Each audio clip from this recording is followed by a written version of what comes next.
罗布泊沙漠下暗藏史前文明基地，探险队在其中发现神秘消失的科学家遗体。难道消失在罗布泊的彭加木当年真的是误入地下文明了吗？罗布泊到底蕴藏着什么秘密？新来的朋友可以点个关注，带您了解更多精彩内容。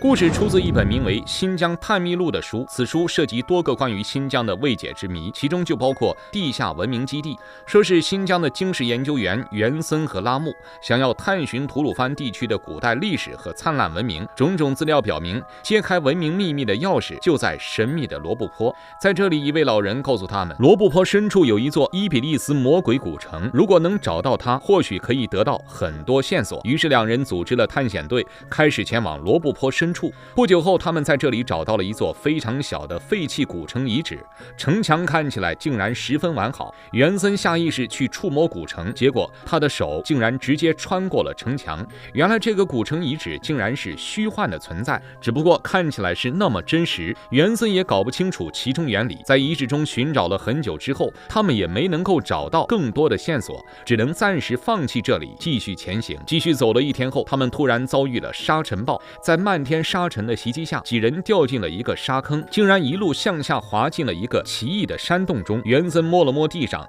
发现这里地质竟然像钢铁一样坚硬，他急忙掏出探照灯查看，结果这一看不要紧，他看到地面竟然是由钢铁铺成，而且不远处是一个巨大的空间，空间里有无数根巨大的钢铁石柱，就像是石油运输管道一样纵横交错，塞满了肉眼可见的空间，并一直向远处拓展开去。而在巨大空间的最底层是排列整齐的钢铁支架，类似于鸟巢的钢铁结构，只不过更加庞大。袁森和拉木十分震惊，究竟是什么人在这里建造了这样一座钢铁之城呢？最开始他们以为是20世纪70、80年代的秘密工程，但那时候我国工业实力有限，根本不可能做到。为了探查真相，他们顺着铁架子爬了下去，直到落在最深处的地面，才发现这里竟然是一个废弃的军事基地。在这里，他们和失散的队友们会合，这些队友不是从上方掉落下来的，而是在沙暴停止后从一个古城入口进来的。原来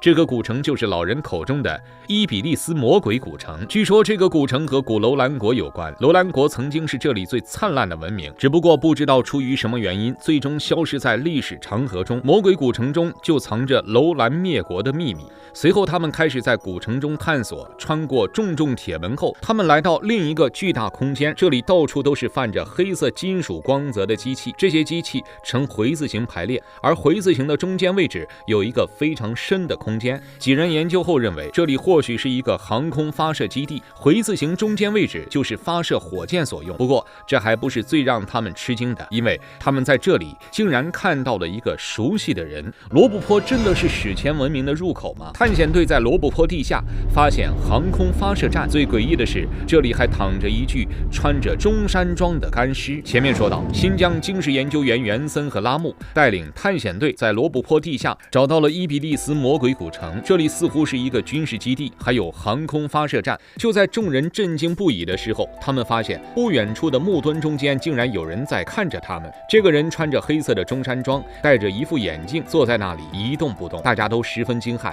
这样与世隔绝的地方怎么可能有人存在呢？于是他们小心翼翼地走了过去，才发现这个人的皮肉早已干瘪，显然已经死去很多年了。袁森看到这个人的穿着和打扮，突然想到了一个人，他脱口而出，这个人不就是在罗布泊失踪的彭加木教授吗？随后他们在旁边找到了一个老式放映机，神奇的是，这个放映机竟然还能使用。他们在放映机的画面中看到了彭加木教授生前的影像，还有一幅铅笔画的耳朵。为什么要画一个耳朵呢？众人百思不得其解。就在这时，有人想起罗布泊的地形图正是一个耳朵的形状，于是他们将地图拿了出来，发现古城伊比利斯正是在耳垂位置，而耳孔的位置被重点标注出来，显然这里是最值得怀疑的地方。袁森等人在这里又探索了一番后，没有找到更多的线索，于是他们决定离开古城，向罗布泊耳孔处位置进发。队伍中唯一的女孩是王慧，她是袁森的师妹，对罗布泊地区有很深的研究。她出来后看了一会儿地图，表示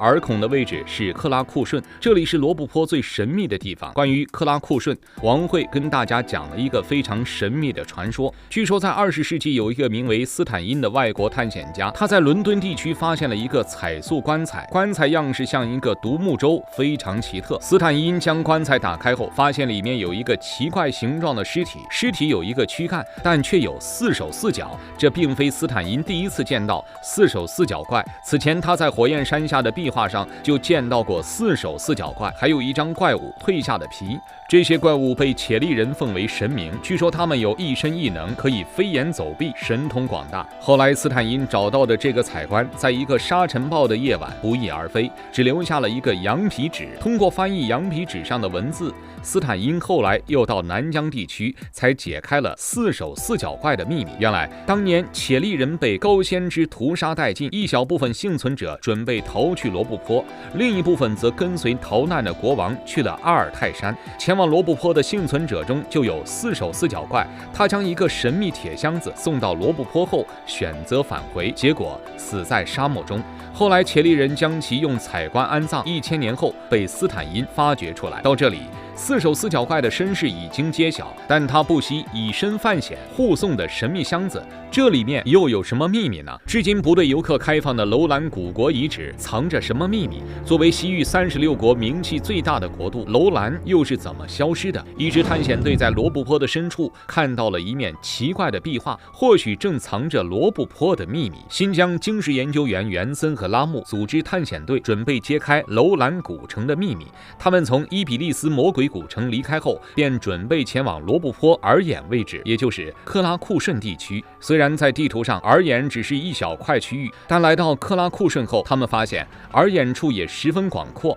想要找到楼兰古城依然十分困难。好在王慧手里有一个黑色罗盘，这个罗盘似乎和楼兰古国有着神秘联系。在来到克拉库顺后，罗盘指针开始不断旋转，最终朝着一个方向固定下来。众人顺着这个方向继续前进，在来到一块盆地位置的盐碱地后，指针开始疯狂转动起来。此时人们明白，他们的目的地应该就是这里了。队员们当即在这里安营扎寨，准备向下挖掘。然而由于这里地质过于坚硬，他们用尽浑身解数也无法取得突破。无奈之下，袁森等人只能向外界寻求援助。几天后，一支工程队按照袁森等人提供的信息来到了这块盐碱地。他们利用工程机械在这里挖掘了1周左右，终于在大约40米深的地方挖掘到一座古城遗址。这座古城巨大而神秘，由于被盐碱地的土层包围，这座古城保存得极为完好，仿佛一直有人居住维护。众人走进古城后，映入眼帘的是一个巨大的女性雕像，戴着插满孔雀羽毛的帽子，气势形象极为出众。袁森发现这个雕像中的女子和火焰山下的女尸十分相似，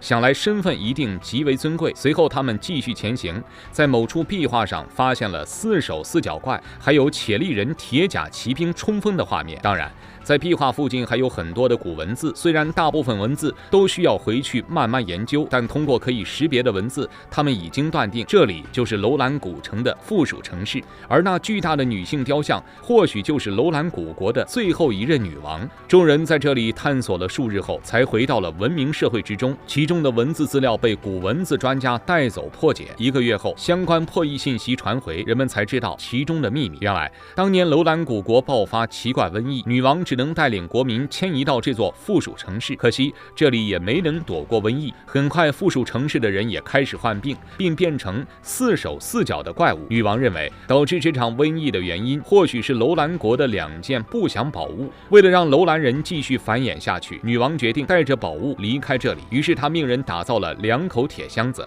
将宝物封存其中，并命令4手4脚怪带着箱子和女王一起去了一个叫鲁克信的地方，从此杳无音信。幸存的楼兰人经过数代繁衍，就成了后来的罗布泊人。只不过直到今天，他们还没有找到瘟疫的真正原因。或许只有找到2个铁箱子的不祥宝物，才能解开所有的谜题。从这里来看，斯坦因了解到的且利人或许就是楼兰人。当然，以上内容都是传说中的历史故事，目前并未得到科学的证实。但真正的楼兰古国可能比这个故事还要神秘。看到这里，您有什么想说的呢？欢迎在评论区留言。